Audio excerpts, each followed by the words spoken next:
Morning, morning. So this is vlog number 6-ish.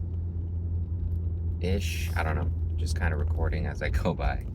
But it's been a great week. I am shedding some fatigue. I have deloaded on my training. So it's been probably 6-ish weeks since I've taken it a little bit easy, and the last one was more of maybe actually it's been a little bit longer, but last time it was kind of a forced deload because I injured not really my shoulder, is more my trap. So I had to kind of take things a little bit easier than I really needed to outside of the injury. And so I pushed since then. And I think actually that's probably been more like 10 weeks. Um, but the fatigue was climbing, and that's obviously diet related, but personally, it wasn't like dying from hunger so much as the sleep. I wasn't getting enough sleep to recover, in my opinion, at least.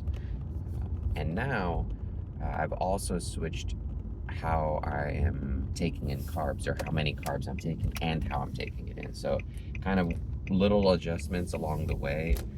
Before I started this deload, I had started switching up my carb timing a little bit more, uh, loaded towards training, which I had already done that, but it wasn't as much. So to give you an example, I had gone from like 40-ish grams of carbs before training, and now I'm jumping up to like 65, 70, and even 80 grams of carbs before training and after training. So quite a bit more, but that's also in conjunction with lowering how much protein I'm ingesting. So I know it's kind of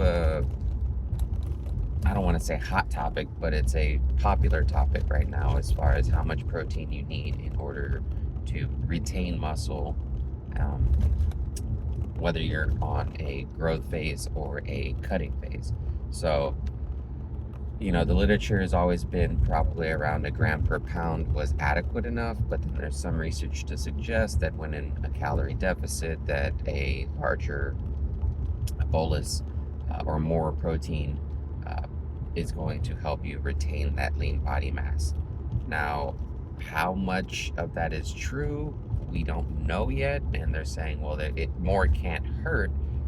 But in my experience, especially recently, I feel a whole lot better on more carbs. I get a lot more energy, and I'm able to train better and sleep better because the increased. So I was eating close to like 190 grams of protein ish, sometimes over 200 per day, which was in that upper limit of where they were saying it would be beneficial as far as um, 1.5 times your body weight, right? So I'm about 150.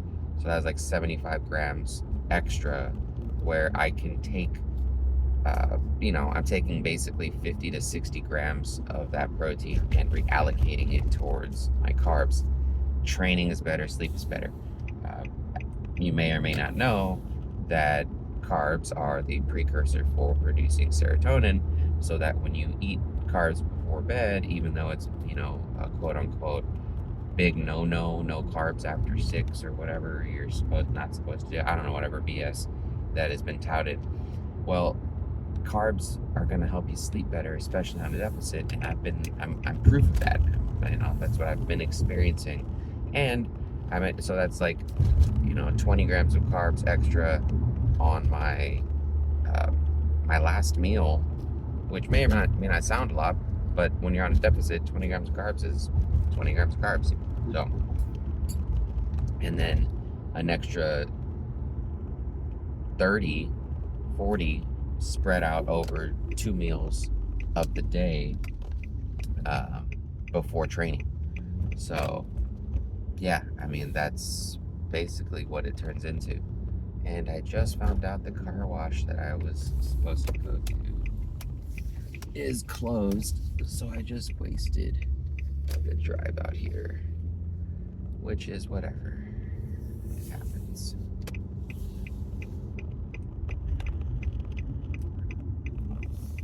Looks like I'll be going elsewhere. In any case, yeah, so that's really detailed, maybe longer video than you had been anticipating, especially for a vlog, but that's been my highlight, right? And that's, I don't know, maybe that's why you're watching it.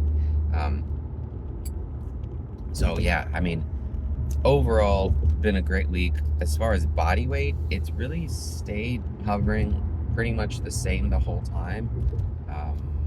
Again, not sure how much of that is the fact that we've kept the calories the same and not adjusted it. However, I am leaner. Just going from based off visuals, which bodybuilding is all based off visuals, I look leaner. So I don't know if it's a recomp or if it's more the fact that my muscles have had a chance to, has had a chance to fill up with glycogen a little bit more just because I'm feeding consistently higher carbs. So there's that. And then hunger has been weird, right? Mostly because the fact that when you are eating more carbs, your blood sugar is going to be a little bit more elevated. Obviously, I'm not just eating pure carbs. I'm ingesting a little bit of fats and some protein with it, so it's not like spiking. But you definitely stimulate more of a hunger response, in my opinion, or it stimulates more of a hunger response in myself. Again, I can't generalize for everyone, but in myself, it does, where I eat higher carb, I'm gonna be a little bit hungrier more often, which is totally okay. And that kind of, when you think about the way that the body digests in general, it's fats, right? So if I was taking in more protein and fat in my meal and less carb, well, they just take longer to break down. It's not as, especially the carb sources I'm taking in, when I'm taking in, like, simple potatoes, oats, and fruits, and cereal, even easier to digest, right? The sugars. So, you're going to burn through that type of energy a little bit faster. Where then you take like a step out and you start thinking about it. It's like, okay, well,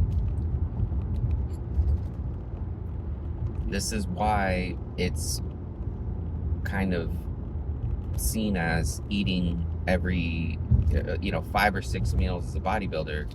It's because when you switch your systems to, or when you start taking in more carbohydrate, you're gonna want to eat more frequently in general.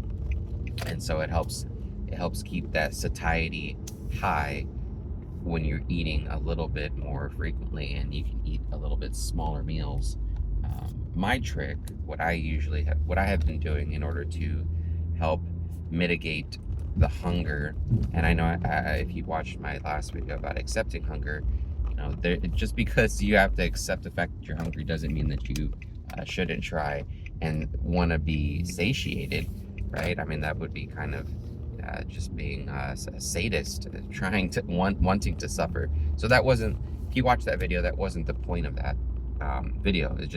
It's more of a mindset of, deep into prep, at some point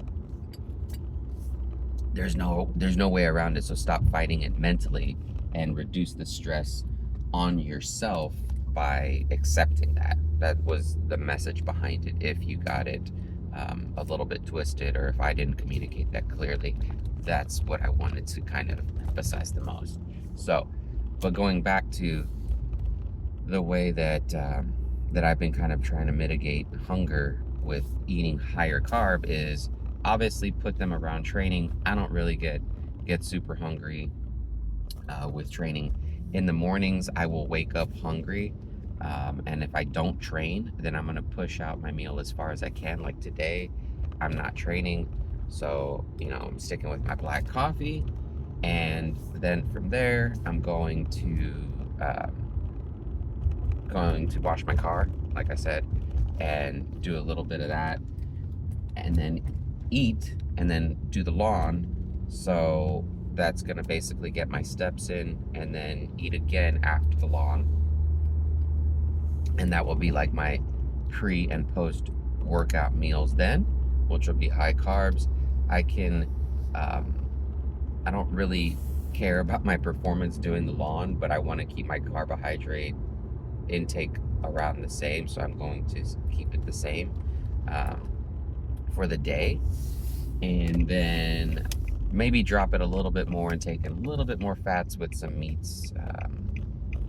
Like I have some chicken thighs, so I might eat chicken thigh instead of fish.